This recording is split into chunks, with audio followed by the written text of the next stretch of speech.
The shout cut through the hangar like a thrown wrench. Steel echoed. The mechanics froze with socket wrenches mid-air.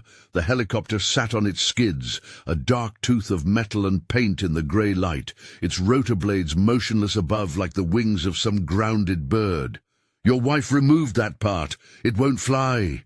Silence clenched the space. Dust motes hung in the beam of morning sun that slanted through the high windows. Someone laughed once, hollow, and then swallowed it. Alexandre felt the floor tilt under him as if the whole hangar were a turning scale. He could hear his own heartbeat, slow and wrong. The sentence slithered around the engines and into the cold, empty spaces between men who had never thought they would stand accused in a place that smelled of oil and engine coolant. He had built his life on the precision of schedules, on decisions made by the time his coffee cooled. There were contingency flights, backup plans, teams of lawyers and silent accountants who moved like clockwork. A helicopter was a vehicle and a metronome. It moved people. It moved his company. Today it was supposed to move him into a room where names would be etched into futures. Now, a young woman's voice had turned the metronome into a question. Enrique, the pilot, had been attempting to sound competent and calm, his fingers ghosting across the instrument panel as if the right touch could summon trust. He had been there long enough to know the hangar's rhythms. He had been there long enough to know how to make a man like Alexandre feel safe. Now he spoke too quickly. "It was fine when I checked it, sir. Everything was fine. Fuel lines, compression, no anomaly. He stopped. He wasn't looking at Alexandre anymore. He was looking for backup in the faces around him. Inna's hands were white around the strap of her bag. If Alexandre had been forced to guess what emotion their marriage had bred in her these last years, it would have been precision, practical, always edging toward an outcome. She had smiled that morning, with the kind of smile practiced to persuade. She had kissed him with the kind of kiss intended to reassure. Now she kept her face carefully blank, a mask set to a single expression: readiness. Julinho, who had come in the early dawn to watch and to hope, was small against the hulking machine. He had slipped past the outer chain link on a dare and on something harder to name, an insistence that talent should not be confined by circumstance. He kept to the dark, his palms greasy from model parts, eyes bright with a child's absolute faith in small interfaces. He knew the helicopters by language, the cadence of a throttle, the peculiar thrum at a certain RPM when a rotor was unhappy, the way a loose bolt made itself known in a way a computer could never read. He had seen things with a clarity that rarely found him due respect. Near the door, Joan watched the scene through the bars of a cheap jacket. He had been a pilot once, known in certain circles for a steady hand and an even temper, until a rumour, carefully sown, perfectly timed, had removed him from a roster and from the life he'd loved. The rumour had been a blade disguised as a technicality. Enrique had been there then, polished and new, and João had gone from cockpits to nights under a bridge. Pride hardened into silence. He had taught Julinho how to thread a tiny bolt at a workbench lit by a borrowed lamp. He had taught him the language of machines because words were sometimes not enough. The adopted daughter, Marina, stood by one of the maintenance platforms. She looked 20, maybe 19. She carried herself with the quiet confidence of someone who had learned to be useful rather than ornamental. She wore a worn jacket over a university sweatshirt that read Aero Eng in faded letters. She had been attending a lab placement with the company's engineering wing and had been invited, almost as if an afterthought, to come along on this trip to observe safety protocols. She knew bolts and torque and the kind of checklist that read like prayer for pilots. Today, she had been leaning over the maintenance manual when she noticed an absence so blatant her muscles refused to slacken. Her voice had a thin edge that cut a path straight to the accusation everyone felt but couldn't name. Alexandre moved without meaning to. His shoes sounded too loud against the concrete. He wanted to step forward and insist that everything was under control, that his life had not been the sum of this one morning. He wanted to see the evidence, to trace the line of cause and effect back to a human hand, and if he had to the person who had made the choice. Instead, he asked simply, reddened and small, "What part?" Marina stepped up on a low crate, her eyes fixed on him with the bracing certainty of someone who had watched an injustice and decided that saying the truth was the only reasonable cure. She pointed. The hand tremor was not for show. "The swash plate retaining bolt," she said. "The aft pitch link bolt. It's gone. Whoever removed it knew to put the cover back, but they didn't put the bolt back. It's right here." She held out a small, greasy thing between two fingers like a relic. The bolt was ordinary until you realized that ordinary was what kept lives aloft. Enrique's mouth opened. "That can't—" He choked on the word. "That can't just—" Enna's lips tightened. There was a flash in her eyes then, something like calculation. For a single heartbeat she looked at Alexandre with an expression he could not decode. Was it worry? Was it triumph? Was it horrified self-preservation? He had been living with the problem of her motives for a long time. Perhaps that was why, though the room whispered and the bolt lay between Marina's fingers like an indictment, he still could not see the whole shape. If you want the full, heroic version, stick around. The line was thin as a whisper and blunt as a gavel. It hung there, a small human intrusion into the machinery of power. The men in oil-streaked overalls moved closer and circled. Cameras on tripods, corporate security perhaps, pointed like accusatory eyes. People who should have had answers only had denial. Alexandre forced his hands to be steady. He had always been better at equations than at affection. He ran the scenario in his head as if it were a spreadsheet. If the bolt had been removed a few hours earlier, the pre-flight check could have been faked. If Enrique had been complicit, the liability might be contained. If Anna had known, then the betrayal did not fit into any ledger he kept. He spoke to Marina then, because when things roped together inside his chest, she was the nearest anchor to an objective truth. "How do you know it was removed and not sheared?" "Because it's clean," she said. "There are no tool marks on the threads. Whoever took it brought a glove. Whoever took it replaced the cover so the visual check would pass. Whoever did this knew exactly where the pre-flight checklist looks and what inspectors can miss when a man in a suit is running late." Enrique's jaw tightened. "We do a full sweep," he said, "every time. The flight record—" His voice had a tremor now. Sweat beaded at his temples, not from the hangar's chill, but from a fear that was not about mechanics. It was about consequences. Alexandre's phone buzzed. A name he had been trying to avoid lit the screen. The board wanted confirmation, whether he'd make the 9:30 presentation himself.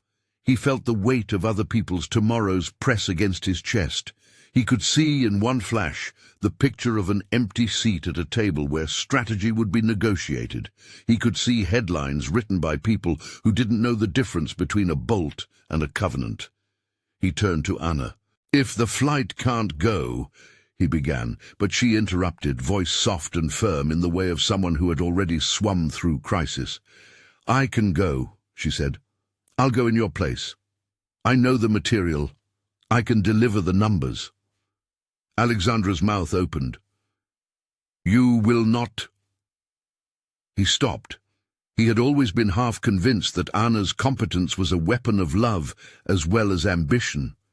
He had not thought to divide them. "Alexandre," she said his name with a patience that was very nearly command. "We prepared for contingencies." Prepared for contingencies. The phrase's surface calm masked 1,000 choices. Men erupted in small waves of opinion around them, some urging a delayed departure, some whispering about public relations spin. But someone had made a choice that morning with the bolt in hand. Across town, under the bridge where the city lost interest and the river kept moving, João and Julinho were finishing a wing. It was a hand-built model, with painstaking ribs and a thin lacquer that reflected a light like glass. Julinho's fingers were small and blistered from hours of shaping balsa wood and soldering tiny electrical joints. João had leaned close, his voice low, teaching the boy how to read the curvature of a wing as if it were a sentence. "This one needs counterbalance," João murmured. "There! Add a gram here. Too heavy, it will drop. Too light, it will bob. Think of it like living. Small adjustments. Your father's mistakes don't have to be yours." Julinho looked up with something between truth and adoration in his eyes. He loved the truth of machines because they told you what they needed, and if you listened, they would ask for no mercy. He had a way of seeing parts like secret friends. A washer that had been thrown away became a puzzle piece. A bent bracket could be coaxed back into usefulness with patient heat. He read manuals like they were storybooks for adults. When João had lost his license, the world had narrowed practically to a rectangle of cardboard and the small, precise tasks that kept food in the family's basket. He had become a man who mended child's toys for money, who watched the sky and felt it as a pain. He refused to let Julinho become a man who believed in second-hand dreams. "He's leading him," a neighbor had said once, meaning Alexandre. It had been said as complaint and as prophecy. João had no patience for loud blame. He believed that skill, when given air, would find its place. That morning, they had been making models for a small stall, miniature aircraft to sell outside the transit hub. The stall paid in odd coins, small kindnesses, bits of praise from strangers who didn't know the arc of their lives. Julinho sold a model and tucked the money away like a seed. That morning, while João slept under the thin cover of a tarp, Julinho had found the bolt used in a toy and kept it in his pocket. He hadn't known what it meant until later, but he liked the feel of metal warm against his palm. He liked to imagine a world where the small parts were noticed. He liked to imagine a man who could be trusted with engines and hearts. Back at the hangar, Marina's declaration felt less like evidence and more like a lit match. Men whispered names. Faces shifted. Alexandre's mind raced through legal consequences, through the public relations imagery, through 1,000 corridors of liability. He also felt something new, a low, hot betrayal, less about loss than about a basic misalignment of trust. He had trusted people to be what they said they were. That trust was now a ledger entry crossed out. Enrique's hand moved, not fast, but decisive. He walked around to the helicopter's exposed area and crouched, inspecting the area Marina had pointed to. He ran his gloved fingers along the replaced cover, and his face did not relax. "Whoever did this knew what they were doing," he said. "They didn't want an inspector to see the missing bolt, and they made sure the cover looked right." "Someone wanted this grounded for the morning," Marina said. "Someone who expected signs to be trusted." Alexandre wanted explanations. He wanted a culprit to be small and explainable. He wanted an act that could be weighed and named. He had not wanted betrayal to be intimate enough that it might come wrapped in a familiar face. Outside the hangar, the city continued, taxi horns, a barista setting a coffee machine to the day. The world had its small indifference, but inside, this single, oily bolt had rendered all that indifference a betrayal, a private choice with public consequences. Enrique turned slowly. "We need to call maintenance," he said. "We need a full investigation. Nobody flies this until we have a report." Alexandre realized in that moment he could either demand the investigation, which would take hours and wreck the schedule, or he could accept Anna's offer to step into the room he was supposed to take. The board wanted him present. Pride, stubbornness, the scripts of a life built on presence all made him lean toward the line he'd rehearsed for years. "Never be absent when your name matters." "Do it," he said finally, with a voice that surprised him by being steadier than he felt. "Anna takes the meeting. We keep it close. I will—" He stopped. He didn't know what he would do. Go to court? To the police? To the people who had once adored his name? Or to the cold place where facts could be gathered and truths hammered like bolts? He did not know. Someone in the crowd, a security tech, pulled out his tablet, fingers tapping as a knot of men gathered. The camera feed, live, would now pick up the exchange. Social media was a hungry animal in a world of transmission. Alexandre could feel the weight of 1,000 eyes he had never met, beginning to shape what would be remembered of this morning. The brief calm before motion cracked as a car door slammed. Julinho was already there, but not where anyone expected. He had slipped, slipping down the perimeter with a determination that made watching men glance aside. He had seen the escort vans leave earlier and had watched the helicopter taxi. He had not been planning on touching anything he had come to see. Somewhere between curiosity and courage, he had decided he would not stand on the outside when a child could make a difference. He kept to the shadows. He had a small toolbox borrowed from a friend, a kit of things that anyone who had been hand-to-mouth would keep. He'd practiced threading screws in the dark. He knew the weight of torque, the insult of a rounded head. He knew how a missing bolt could be the difference between lift and a broken life. He'd seen the bolt in the trash near a bench where someone had been taking a cigarette break. He'd pocketed it because metal called to him the way music called to a singer. Now with the bolt that Marina held up between her fingers, Julinho's breath caught. He stepped forward without thinking of permission, and the men in their suits heard the sound of the small boy's approach like an aftershock. "Where did you find that?" he asked, voice small but steady. Marina's eyes flicked to him. In the face of truth there was a human pulse, and it was curiosity. "In the replacement kit," she said. "It was kept in the maintenance tray. Someone took it." Julinho felt the world constrict into a single thread, a work of metal and human will. He saw the bolt as a friend and a key. He wanted to say he could fix it if they would let him. The idea of a child offering to fix a billionaire's helicopter sounded absurd, and yet Julinho's knowledge of small parts had always been practical and precise. He had been taught by a man who had crushed and been crushed by the same skies they now accused. João stepped forward then, his shadow long across the concrete. He had come because he could not come. Pride folded under the weight of love. He had been told the story of a bolt and of a boy who kept models airborne with too much certainty. He had not said he would help. He had only been standing there with his hands open like a man who might be called to a task and would not shrink from it.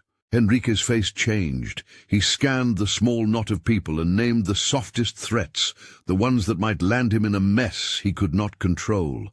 He had not wanted this here. He had wanted the problems to be neat, assigned to teams, buried in the calculus of corporate risk. Now the story was messy and human and public. Enna's lips pressed into a thin line. She watched João with something like recognition, as if the man had once been a part of a life that had loomed before she'd learned to sharpen herself. She also watched Marina as though measuring a rival in truth. The air between them thinned. "Security," Henrique said finally. "Someone get security." A tall man in a vest pushed forward, the kind whose job is to look large and to fill the space between panic and procedure. He had a calm voice and a list on a clipboard. But lists do not mend bolts. Alexandre found himself moving toward the helicopter, toward the exposed cavity where the bolt should have been.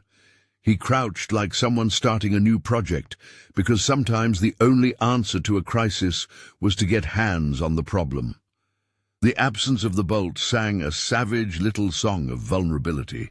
Marina handed the bolt to Alexandre as if its ownership would give him steadiness.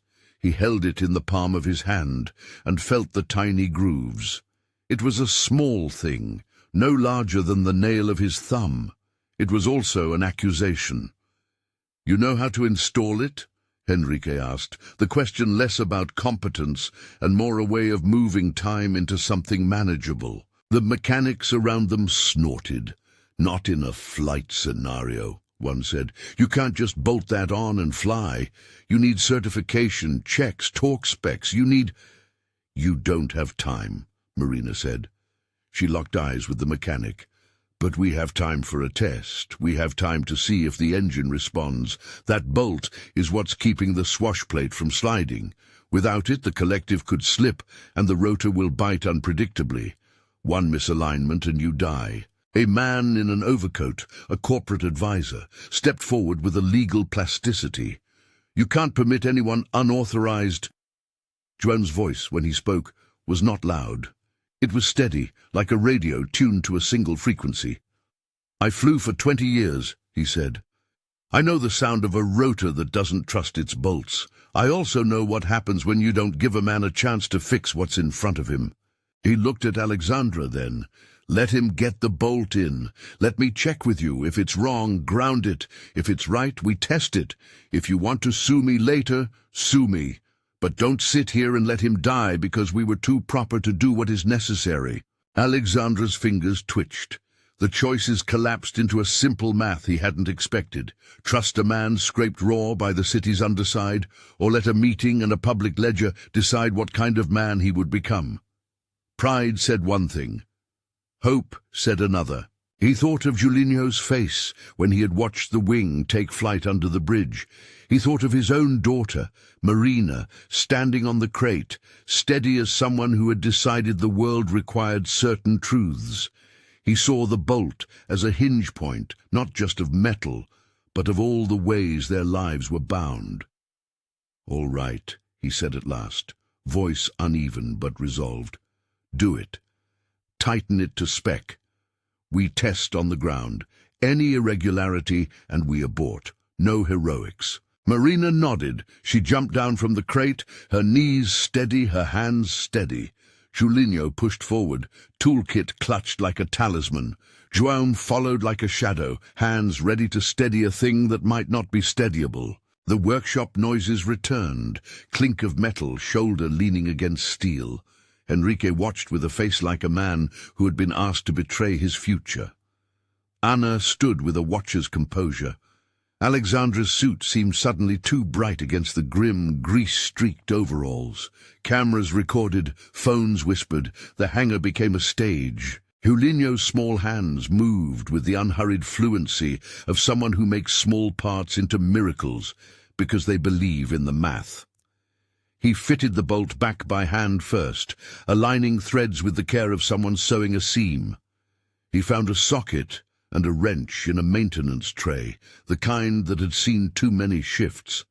He spoke softly to the bolt as if it were a living thing that could be coaxed back to trust. "We need the torque spec," Marina said.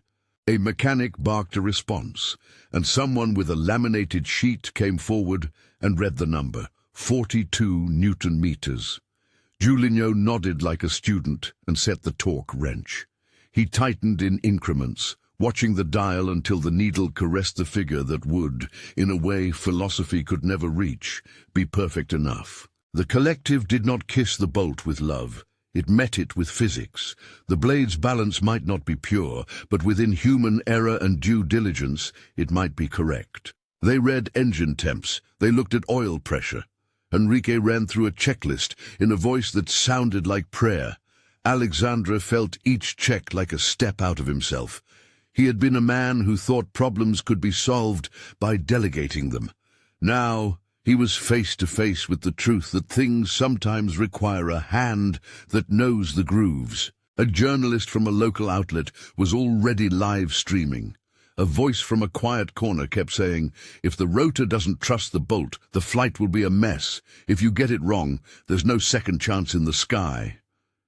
The mechanics hummed with tension.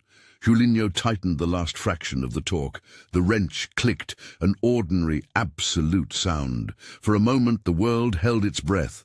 Enrique started the engine. The hangar filled with sound. An awakening.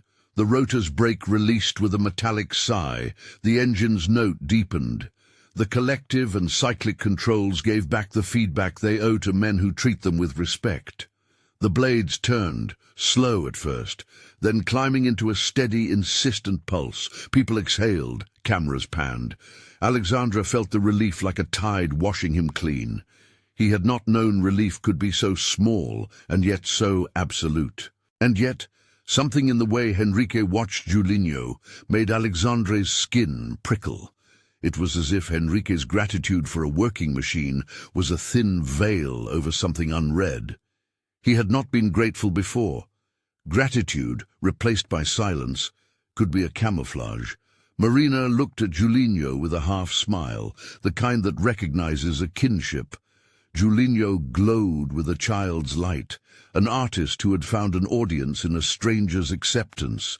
Then Henrique moved faster than anyone expected.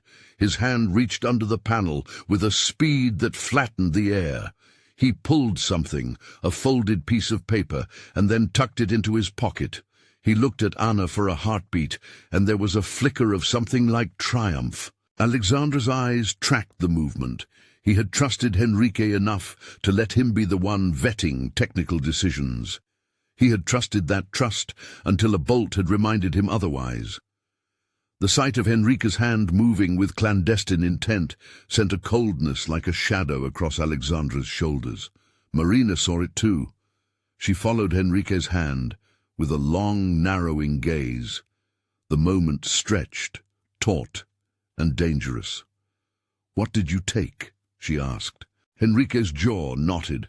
"Nothing," he said. "It's a maintenance protocol."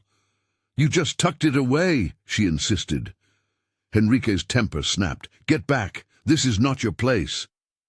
"Aren't we in a place of truth?" she shot back. "Are we still measuring things by this man's timetable or by the safety of the people who fly?" Henrique turned like a man who had been forced into a corner and who knew walls only led to more walls. He had spent years building his reputation. He had built a life on being necessary, and the threatened loss of that role made him do things he would later name as survival. "You don't know what you are talking about," he said. His voice lost civility. "I will not be—" His hand slipped inside his jacket. For a fraction of a second, the hangar stopped breathing. João stepped forward. There was no heroism in his move, only a reflexive protection. He planted himself between Henrique and Marina with the same steadiness he had once given a cockpit. His hands didn't tremble. Henrique's eyes, sharpened by fear, flicked to the man's. Two men who had been in flight now stood on the hangar floor, like two instruments tuned to different keys. Inna's face was carved into a mask. Alexandre felt the world contracting into a single filament of possibility. A misfire, and lives would be changed. He felt suddenly older than the man he had been that morning. He had to decide quickly whether to let the tension spill into violence he could not control. Doors banged as security rushed forward. Someone shouted into a radio. The screws of the timeline tightened. And in that precise, terrible fragment of time, a moment thick with the chance of catastrophe, Marina's voice, clear and cutting, cut the air once again, anchoring what had become a whirl of accusation into a single, undeniable claim. "Your wife removed that part. It won't fly." Her words landed with the weight of proof. The bolt in Marina's hand no longer seemed an ambiguous scrap of metal. It was an instrument of truth and a fulcrum of consequence. People looked at Anna like they had never really seen her. The morning's polished composure gave way to the slow revelation of motive. A hush fell, until all that could be heard was the low throb of the rotor and the ragged sound of too many held breaths. Henrique stepped back as if struck. His hand left his jacket. He looked small and exposed, like a pilot unmasked mid-air. Inna's face finally moved. She stood very still. A word, a denial perhaps, trembled on her lips, but her mouth kept the shape of something else. She had built the morning with a set of determinations that now lay exposed to ridicule and law. In that instant, Alexandre realized the cost of every deferred suspicion he had let gather like sediment in the foundation of their marriage. "You think I would—" she began. You had the motive, Marina said, voice cold. You said you would represent him. Someone wanted him out of the room. The lines tightened around Anna's mouth. There was a history there that was only partly visible. Late-night meetings, promises whispered in corridors, a fear that the world might move past what she'd worked to secure. Ambition carried with it a corrosive roar. It did not always sound like malice. Sometimes it was only a calculation, a carving out of futures. Prove it, Anna said. Her voice had become small, a child's. She looked at Alexandre as if pleading for something practical, an intervention, a buffer, a man who could decide. Alexandre saw the costs. He saw his reputation undermined and the faces of board members interested and impatient. But he also saw Marina's steady eyes and Julinho's small hand curled on the edge of a toolbox, and the man who had taught the boy to thread screws now watching with the taut line of a life that might find restoration. He steadied himself. The choices were not clean, they never were, but something in him had shifted. Betrayal had been made visible, and that visibility demanded response. "Security, hold everyone!" he said, voice low but carrying. "We document everything. We don't let this dissolve into rumors." He bent to take the bolt from Marina, turning it slowly in his hand, as if weighing the act that had been committed against him. He would not let this moment become a spectacle. He had been a man of spectacle often enough. Today, perhaps, he would let truth be quieter and harsher than any press statement. But as he straightened, a commotion at the doorway broke the taut line of their contained chaos. A figure pushed through, a courier, a legal aid, a man with a case whose arrival made the knot inside Alexandre's chest tighten again. The case clattered onto the concrete, leather thudding. Papers fanned like a small storm, and one sheet fluttered free and came to rest near Joan's boots. He stooped reflexively and picked it up. It was not part of maintenance.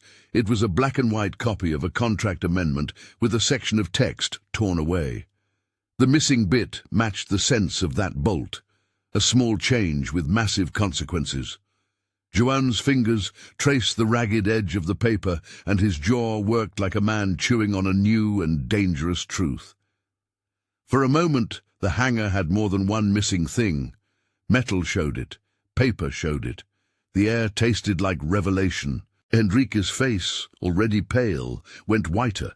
"You see," Marina said to Alexandre, meaning to everyone, "it isn't only the bolt." Alexandre looked from the torn claws to his wife and back.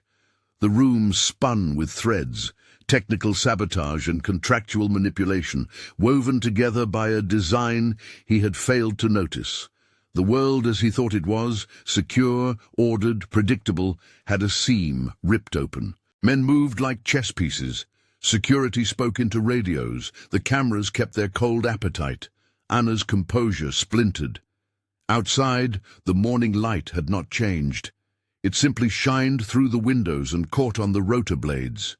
Inside, decisions hung in the balance like a collective waiting to be trusted. Joan folded the paper slowly and handed it to Alexandre. "You should read it," he said quietly. "It tells two stories. One about bolts, one about people who think they can move your life by removing what holds it together." Alexandre took the sheet, fingers steadying as if to accept both the technical and the moral implications. He had built his life repeating certain reliable phrases: make the call, press forward, do not let emotion rule. But the morning had broken those formulas. There was no spreadsheet for betrayal, from within a marriage or for the quiet sabotage of a man's life. The hangar felt like two worlds, the wealthy morning suit world and the small hands world. And between them stood a boy who could thread a tiny bolt and a daughter who could see the truth. The hangar had become a place where the small things finally mattered enough to change a man's fate. In the rising hum of the rotors, Enrique's hand twitched toward the larger pocket of his jacket again, an almost imperceptible move. Joan's feet shifted instinctively. For a heartbeat, everything held, like a breath held before a long descent. Then the pace of the morning picked up, as if the very air were choosing a side. Enrique's hand fumbled again, low and quick, while the hangar's sound narrowed to the thin scrape of friction. For an instant, everything else, rotor thrum, camera shutters, whispered legal jargon, was background. Two men stared at one another like adversaries in a cockpit, one who had once depended on rules, the other who had bent them until they matched his life. João moved before anyone could name the movement as brave. He stepped between Enrique and Marina as a pilot steps between a live instrument and a distracted passenger, not loud, not showy, simply firm. His body was an unspoken law: protect what can be protected. Enrique's fingers brushed leather. The jacket bulged, a tell at the edge of the hand, and a security tech lunged forward too late. A single shot cracked, horrid and sudden. It was not meant for spectacle. It sounded like a failure of air. The ricochet struck the metal gantry overhead and pinged a shower of sparks that made everyone flinch back. One of the mechanics folded against a steel pillar with a shallow graze along his forearm. No one went down, but the air filled with a brittle, stunned silence. The gun dropped soundlessly to the concrete when Enrique's knees buckled. He did not look like a man who had planned to be a criminal hero. He looked like a man who had been trapped into an edge and had only ever learned to push. Security closed in fast, hands on shoulders, restraints, radio calls, the shuffling of procedures that pretended at order. A police officer, summoned when someone had finally dialed 911, arrived moments later and took over with that mechanical efficiency that comes with a badge. Enrique's face drained of color.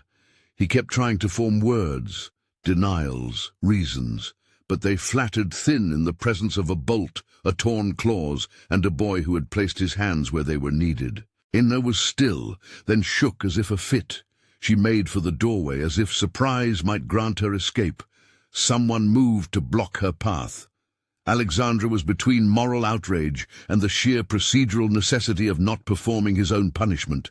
He had learned, through money and habit, that the right public move was not always the moral one. He had to read everything now through the dual lenses of law and consequence. He felt, strangely, lightened by the clarity. The world had laid out the truth. It was callous, but it was simple. Marina, cheeks flushed, watched Anna with a sorrow that had nothing to do with family ties. She had seen a calculated decision. Someone had taken a bolt and a clause and traded them for a future. There was grief for what ambition could become. Police took statements, gathered evidence, and called for a forensic sweep. Enrique was led away with his hands behind his back. Anna argued like a woman whose life had been a series of negotiations, denials with a lawyer's cadence, pleas for privacy that sounded like rehearsed lines. The torn amendment in João's hand and the bolt in Alexandre's palm sat like twin talismans of a story that would not disentangle itself easily. Julinho stood at the edge of the chaos, small and steady. He had fixed the bolt, had watched the engine breathe back to life, and now he watched men wear their consequences. His toolbox lay open at his feet like a child's altar.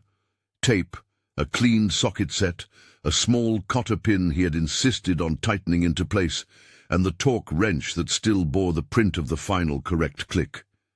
He had listened to the numbers and trusted them. The click was a sound he would remember, as important as a name. "Do you want to press charges?" the officer asked Alexandre quietly, once the immediate risk had been contained. Alexandre's mind marched in formal steps, evidence, motive, intent. He thought about a man who had been trusted and had failed that trust. He thought about his daughter, about a bolt that could have killed people, and about a shredded clause that might have cost shareholders everything. He imagined headlines breathing on his reputation and wondered suddenly how much that reputation had meant beside the human cost of flying someone who couldn't be trusted. "Yes," he said at last, "for sabotage, for endangering lives, for fraud." His voice had an unpleasant steadiness to it. It was a language of policy. It carried the weight of material consequences.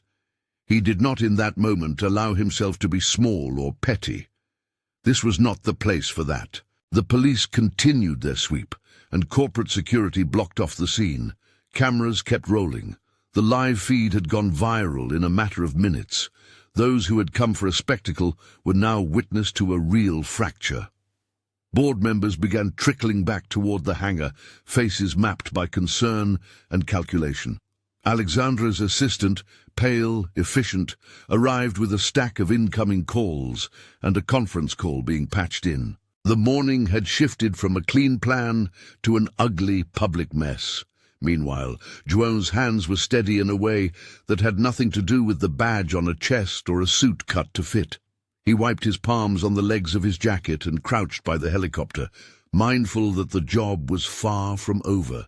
The bolt had been installed, but a machine that had been tampered with was a machine that required painstaking validation. There was a difference between momentary luck and a reliable fix. Marina, who had been instrumental in identifying the missing bolt, did not leave, even as the officers took statements from everyone. She scanned the maintenance records, asked quiet, incisive questions, and pulled up an access log on a tablet someone had left active. The log told a story of proximity, who had been in the tool room, who had checked out replacement parts, and at what time the maintenance tray had been opened. The entries were clinical but incriminating. Enrique's badge had signed for the tray. It had been scanned in and out many times. Anna's name ran through other records, meetings, late-night edits to presentations, messages that showed eagerness to attend the meeting. It was the courier's slip, found by João earlier, that tied paper and metal together. A small line item, an amendment numbered and then torn, with a stub of edge that matched the page in João's hands. Alexandre turned the paper over and found a smudged fingerprint. It was not forensic cinema, no dramatic match in an instant, but it was enough to call for a deeper look. Corporate counsel arrived and instructed the company's legal team not to interfere with the police. That decision, made in slow breaths and legal logic, allowed things to proceed in the clear light of law. While the formalities took over, Julinho's fascination remained with the machine. He had watched the numbers, torque, the tension on the pitch links, the hydraulic pressure readings. A rotor's harmony was found in little things, the same way music lived in microtones. He spent minutes going over the connections again, with João hovering protectively over his shoulder. João's eyes were a map of worn experience, scuffs around the knees, a small scar by his eyebrow, and the fatigue of a man who had lived with an instrument that might kill you if you forgot your job for a single beat. "We run one more check," João said. "We roller off the brakes, let the blades find their track, check for lead lag and vibration, verify there's no chatter in the swash plate. If anything shakes wrong, she's grounded." Julinho nodded, and his fingers were steady as he backed out the torque wrench, checked the cotter pin, and affixed the safety wire with meticulous care. He liked the ritual of small things. They made sense in a life that had been otherwise unpredictable. He took a breath and watched the instruments flicker as Henrique, now silent and escorted by police, watched on from the doorway. A controlled run-up followed. Henrique's presence, strange and liminal, felt like a ghost of the old world. The engine's pitch settled as men watched the dial needles align. The blades spun into life, and the helicopter hummed an even, promising note. Julinho looked up at the rotor as if greeting an old friend. So many small parts worked in a choreography that was greater than any single hand. A bolt was one of them. So was trust. Alexandre had to move now. The board was convened by video in the hangar. They needed an answer. They needed presence. He could either hide the scandal and ride out the storm, or he could stand and let it be known that a betrayal had been uncovered. He chose the latter. He had never thought of himself as moral in the sense of sacrificial. He was practical. The practical course in this case was transparency. There was a kind of cold honor in admitting fault in public when the fault had been committed by closeness rather than by enemy action. He stepped to the camera, breath steady, and told the board what had happened. Sabotage. Evidence recovered. Names in custody. The footage of the bolt and the torn amendment would be turned over to authorities. He spoke not as a man pleading for pity, but as one marking an event. The board reacted with the quick arithmetic of governance, legal counsel, damage control, continuity. Alexandre knew what the conversation looked like inside the boardroom. Mitigate, reassure shareholders, legal recourse. But he had already placed his priorities where the human cost lay. "I want full cooperation with the investigation," he said into the microphone. "I want the company to do better. We'll secure this hangar. We'll review contractor access. But most of all, we'll ensure no one here is put in a position where safety is optional." There was a ripple of acknowledgement through the call, half necessity, half relief that the matter would now be handled. The board needed certainty. The police needed proofs. Alexandre had offered both. People shifted toward solutions. The day no longer had the simple math of business. It had the more dangerous arithmetic of people. Once the officers completed their initial sweep, Alexandre stepped out into the cooling air and found Julinho and João lingering near the toolbox. Marina was by the rotor, fingering a nut like a rosary. The men who had once decorated Alexandre's life with success watched these people, the repaired pilot and the boy who had saved a life, with something like humility. "Come with us," Alexandre said finally, and it was the kind of invitation a man of his means rarely spoke with such real intention. "I want you both to be part of our safety team. I want funding for your—" He hesitated, considering what was reasonable. "For apprenticeships, for formal training. João, I want to see what it would take to reinstate your license. Julinho, I want you in our workshop. Marina," he looked at her, "I want your help with oversight." João's face crumpled just enough. A man who had slept under bridges and built his dignity from the bones of his past did not trust such soft words. He had thought offers would be promises in the air, gone with the next season. But the offer carried a materiality to it: envelopes, signatures, legal assistance. Alexandre was not offering pity.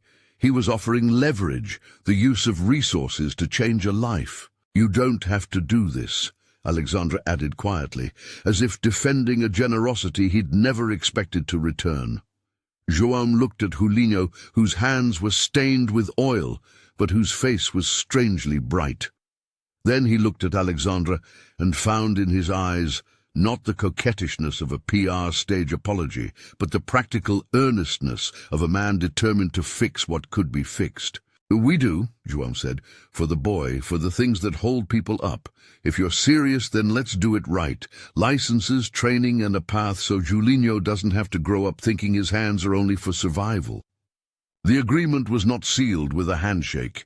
It was sealed with names and the slow bureaucratic steps that would follow: contact information, a line of corporate support that would underwrite legal counsel, a small trust fund set up for Julinho's education.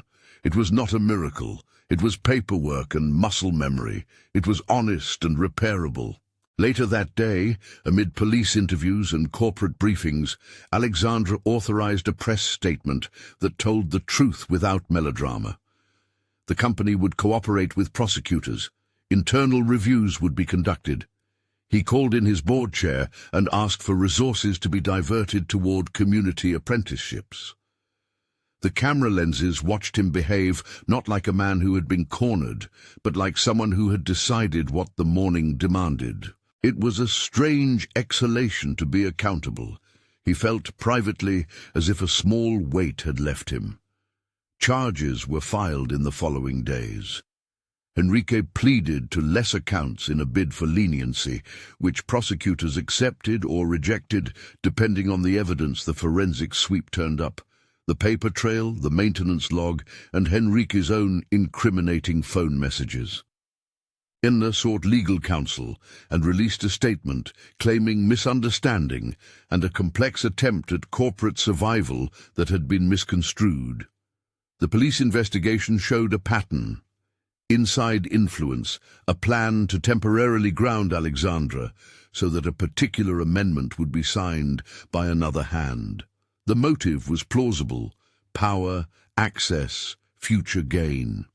It was all the uglier because it had been intimate. Legal proceedings, as they are wont to do, unfolded with noise and the slow pace of law. But what happened in the days after the Hangar incident shaped the personal futures of the people who mattered in a different way. Alexandre, faced with a shattered private life, made pragmatic repairs. He could not undo betrayal, nor did he try to make it less of a wound. He hired counsel for João and for Julinho, funded their education, and opened a small training program in partnership with his company's maintenance wing. It was not charity, dressed in a better corporate suit. It was a deliberate recognition that skill deserved opportunity, and opportunity deserved dignity. João began, tentatively, the process of restoring his license. He met with old colleagues and with new supervisors who treated him with a professional curiosity that had become, for him, a balm. Papers were filed, tests were scheduled. He stayed close to Julinho, teaching him the same patience that had once kept a cockpit calm under gusts, now teaching concrete maneuvers and navigation and systems that sang in numbers and truths. Julinho, with a scholarship established through the company's community fund, enrolled in a formal apprenticeship program. He spent time in the hangar learning to read detailed parts lists, to use calibrated tools, and to understand the human language of maintenance, how to double-check someone's work, how to write a clear log entry, how to respect a machine's temperament. He learned to identify swashplate bearings by the faint smell of grease, and to detect pitch-link bias by the smallest imbalance under load. He also kept making models. The models were a private practice, a way to remember why he loved the world's small parts. Marina, who had been a student on placement, stayed with the company's engineering wing, joining the safety committee as a young engineer. Her role made her a visible conscience in the company. She did not relish the attention. She relished that her knowledge of specifications had saved lives. She asked for better access to maintenance logs and a seat at the table where checklists were written. As the legal lens focused, Henrique's case became an example of corporate sabotage with personal consequences. He was charged with tampering with safety-critical equipment and with conspiracy related to corporate fraud. Anna's case was more complex. Her role was argued as one of moral culpability and professional overreach. It landed in a public place that was cruelly precise: corporate hearings, deposition rooms, and ultimately a quiet settlement that left scars on public reputation and private wallets. Justice, in the end, was a bureaucratic thing that did not feel like closure. It felt like consequence. Months later, at a small ceremony arranged with company press muted and family present, Alexandre signed documents to create an apprenticeship scholarship in João and Julinho's names. The scholarship fund would support young technicians from under-resourced neighborhoods. Alexandre spoke briefly, with a humility that surprised the reporters who had expected corporate bluster. He did not make grand promises. He made practical ones. "We were blind to some of the things that hold people up," he said. "Today we want to change that." The applause was modest. João, standing at Alexandre's side, felt a small and quiet vindication. He did not need the words to be loud. He needed the repair to be honest, and the boy's future to be widened by the space now provided. In the months that followed, small rhythms settled into place. Julinho's hands became familiar with factory tools and with factory discipline. He learned to log every bolt, to name replacing parts correctly, to mark torque values in neat script. He found to his delight that engineers liked models too. He was welcomed into design meetings, where his small hands would hold prototype parts and test them with the sort of fearless curiosity that used to be called childish and was now, in the right room, called visionary. João, who had been tentatively restored in some circles, found a place as a flight instructor consultant. He would not in a single sweep reclaim everything he had lost, but the weight that had been rooted in public disgrace slowly loosened. Pilots sought him out. Younger men asked him how he had kept dignity when the world had been unkind. He would tell them about small things, tending a part, smelling for grease, listening to someone who knows the machine. He spoke often about the difference between arrogance and confidence. Alexandre's marriage did not mend neatly. That summer closed a chapter that had been, by turns, companionable and corrosive. He kept custody of public life, offered legal settlements that maintained the company's integrity, and retreated into a schedule rebalanced by accountability committees and by late-night calls with João about apprentice programs. He found a softer corner of himself where truth mattered more than image. He visited the hangar under a different pretext, not to oversee but to learn. He and Julinho would sometimes sit side by side and watch a rotor disc align, and Alexandre would ask careful questions about torque specs and materials. The questions were his apology without the words. The community around the underpass and the morning market noticed the change. There were fewer nights of uncertainty. The stall where João and Julinho had sold models became a small display at the hangar's community outreach fair. Local kids watched Julinho and tried to thread tiny bolts. The trust that had been crackling in the city's underbelly slowly grew into something else. A queue of apprentices, a quiet program of mentorship, a set of young hands learning the math of flight. One late afternoon, weeks after his apprenticeship program had started, Julinho sat in a small workshop within the company hangar. He had a model wing under his lamp, and beside him lay a handheld device used to measure vibration frequency. João leaned over the bench and placed a hand on his son's shoulder, a gesture that had once been born of survival more than ease. "You're doing good," João said simply. No sermon, no flourish, just a father's quiet record of pride. Julinho looked up and smiled. "I like the math," he said. "I like when the numbers line up." The helicopter that had been sabotaged had been repaired, inspected by a new panel that included safety engineers and Marina's young, exacting eye. The machine was not simply airworthy, it had become an emblem that small things mattered. Alexandre visited on a day when the rotor hush made the hangar feel like a chapel of industry. He walked in with a bag of takeout, an attempt at informality that he hoped would be read as humility. He found Julinho under the workbench, hands grease-marked, and João calibrating a torque wrench with the gentleness of a man attuned to small things. "You have it, then?" Alexandre asked. He had been invited to stand at the edge of the apprenticeship for months now, and found himself oddly reluctant to be at the center of gratitude. "I have it," Julinho said, "and we have more to learn." Alexandre sat and watched the two men work. He felt an odd comfort in the normality of small tasks. He had always measured himself in board outcomes and shareholder letters. Now he measured himself by the way this hangar hummed with a different kind of purpose. When it came time for the formal closure, when the company reissued its safety protocols and made public its apprenticeship pledge, Alexandre made a statement in which he took responsibility for systemic failures that had allowed trust to be weaponized. He promised ongoing support for communities like the one João and Julinho came from. The press called it a PR move.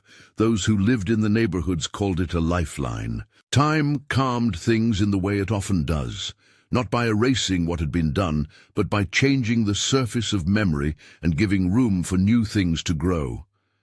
Henrique served a sentence with the language of legal consequence. Ana, whose career had been a lattice of small compromises and single-minded ambition, retreated from the public life she had sought. Alexandre reorganized his priorities. João regained some ground, and more important, a new place in the world that had once rejected him. Julinho grew and learned until his hands and the manuals had the same language. Months turned to seasons, and the hangar's new apprenticeship program ran its first cohort. The children who had once run errands learned to read blueprints. They learned to listen for the way a gear named its own problems. People came to see that a life could be repaired with steady increments. There was, of course, human messiness left. Not all scars healed neatly. There were friendships lost and a marriage altered irreparably. But the main arc, that truth when given a chance, tended to make things right, held. When twilight, Alexandre stood at the back of the hangar and watched Julinho adjust a tiny balance weight on a rotor prototype. Marina stood nearby, paper pad in hand, arguing gently but firmly about testing tolerances. João walked between workbenches like a man who had found belonging in the precise company of metal. Alexandre had learned to listen. He had learned that authority without humility is brittle. He had learned that the small things, bolts, clauses, the honest measurements of safety, carry consequences far larger than they seem. He had learned, late and painfully, that affection without accountability is not a refuge. Later, in a quieter room, Alexandre wrote a letter, not a press release, but a note to the people he knew he had crossed. He wrote to João and Julinho with offers that had been negotiated concretely: training support, a program fund, and a promise that their names would be attached to a scholarship. He wrote to Marina a note of recognition for having spoken when speaking mattered. He did not write to Anna. Some things require different kinds of endings. The city moved on, and the hangar found a new cadence, apprentices arriving each day with grease on their hands and stories in their pockets. Julinho, years from being the small boy who had pocketed a bolt, would one day secure that same bolt into a swash plate in a procedure he would teach to someone else. The echo of his small, exacting hand would travel through the machines and, in time, through other hands. On one late evening, a small crowd gathered for a community event. Julinho's stall, once a place for cheap models, now displayed prototypes and student work. Alexandre walked through the crowd and paused at a small model of a rotor disc. He picked it up carefully, like a thing that contained a lesson. "You know," he said quietly to João, who stood beside him, "I thought power was made of grand gestures." João wiped his palms with a rag and smiled in a way that had learned to be generous, without delusion. "Power's in the parts you can trust," he said, "in the bolts you don't lose sight of, in the people you actually listen to." Marina, watching from a bench, rolled her eyes with fond impatience at the grown men's conversation. Julinho, fiddling with a model, smiled at the exchange and adjusted a tiny balance weight until the wing sat true. The hangar doors closed on the day, and the lights dimmed. People who had been strangers now shared a table at the community dinner: the apprentice, the instructor, the businessman who had learned to be kinder, and the daughter whose exacting eye saw truth where others would have looked away.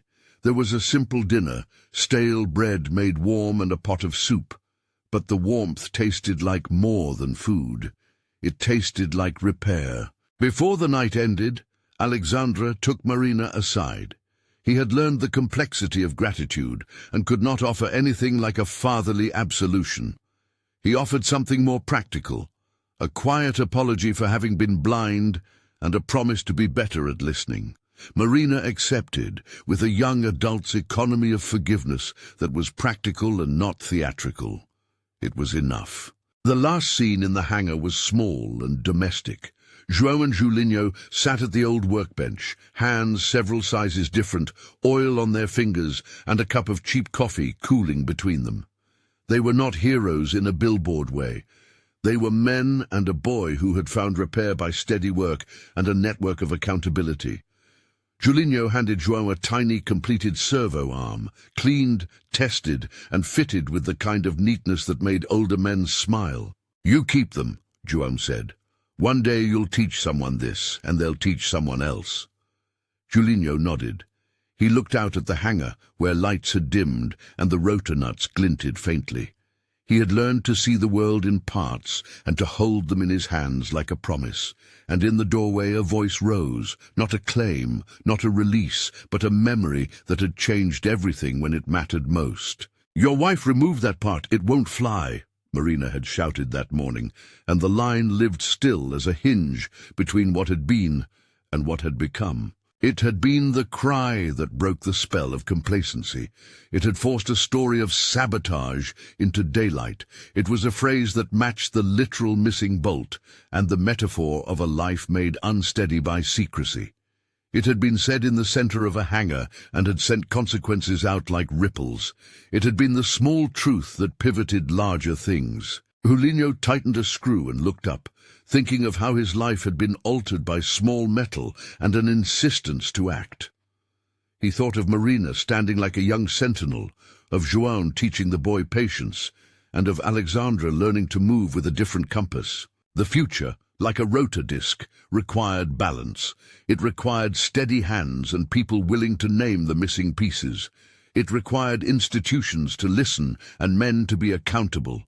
It required, above all, the courage to say what is true when saying it could cost you everything.